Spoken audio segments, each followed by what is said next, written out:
guys really set a culture and a tone of, no excuses, no looking around, just sorting it out, figuring it out within the locker room.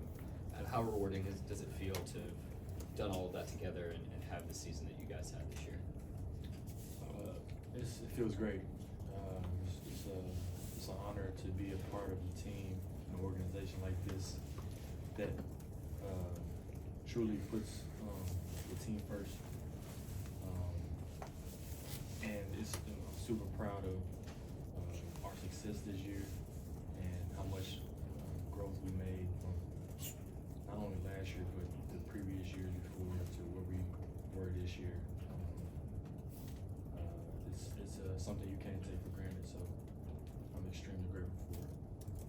Shea was just talking about how much fun he had with this team and this group, how close you guys are. Could you describe just kind of the joy that you felt with this group and how close-knit they are? Yeah, I mean, it's spot on. It's a joy to come to work every day and be around those guys. It's a joy to come in this building every day and be around the same faces that we see all year. Usually, in past situations, you just kind of get tired of, you just get fatigued of being around the same people, but it was nothing but positive vibes and good energy this year, and that's kind of what makes it super good and super healthy to come to work every day. Kenrich, before you started playing more in the latter part of the series, in the second round, were there parts of the series you felt you could have been inserted or that you envisioned yourself in early on? Nah, I mean, as a competitor, yeah, I mean, you want to play, but I trust the coaches. With that. Did you feel like you had to become more of a leader in a different way this season with the 8 minutes, playing 8 minutes less than you did last year? Not necessarily. I feel like being a leader is a person who's doing the right thing always. So whether I wasn't playing at all or I was playing 30, 40 minutes a game, being a leader and what you do doesn't change.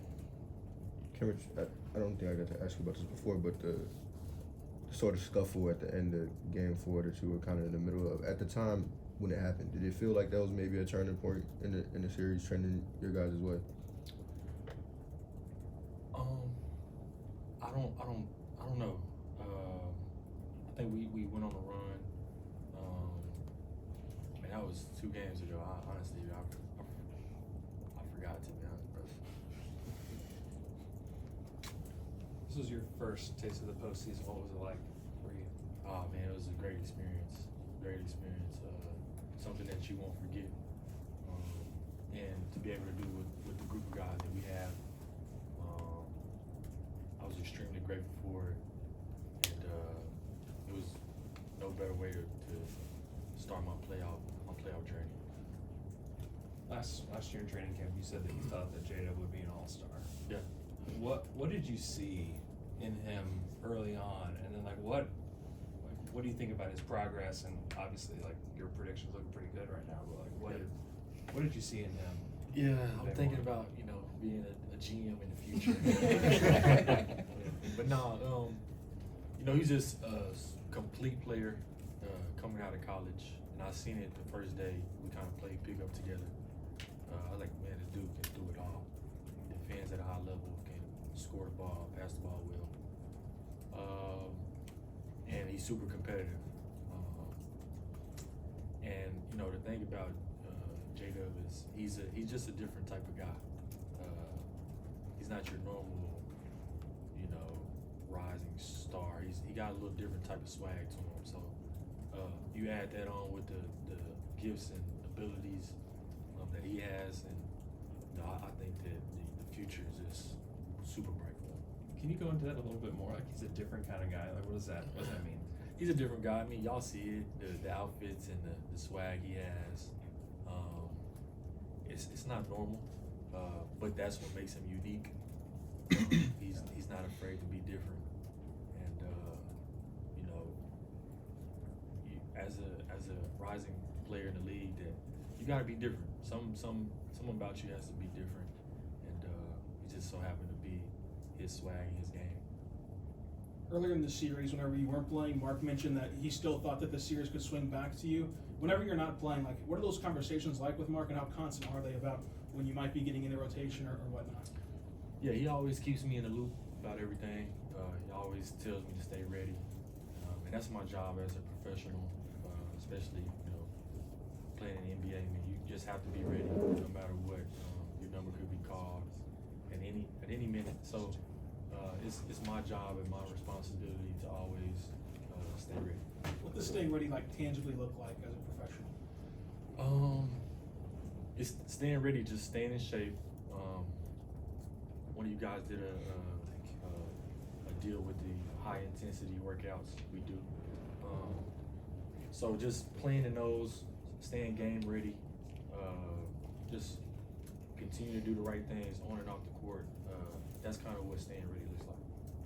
What was your one-on-one record this year? One-on-one. And I beat Trey. Then we traded him. And I'm trying to think. I played one-on-one again this year. I played some one-on-one with some coaches, but I mean that was like Who was the best coach? the best coach. Probably Obi. He's a player development coach. One of the video guys. He got a little game to him. Any of them get close to beating you? Yeah, some of them beat me.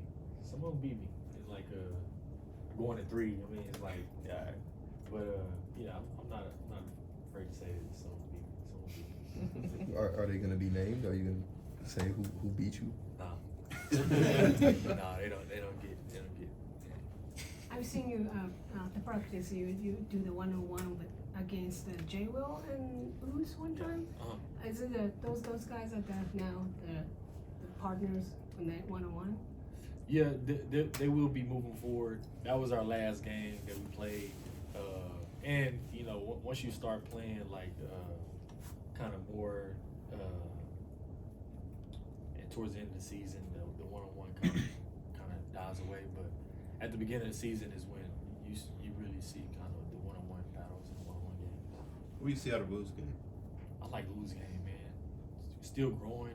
He's like 6'10", versatile. He has a bright future. What's it been like? You've been here since you're traded here at the start of the rebuild. Yeah.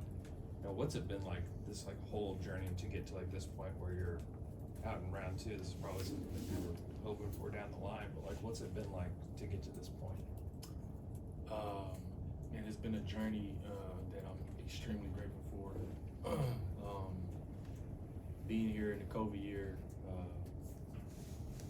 and going through that, it kind of makes you grateful for where you were. It does make you grateful for where you were at, and losing those games, and it's like when you're playing those games and you have 82 games. It's 82 games and the season's done. But when you're in the playoffs, it's like, man, it's like we're still playing.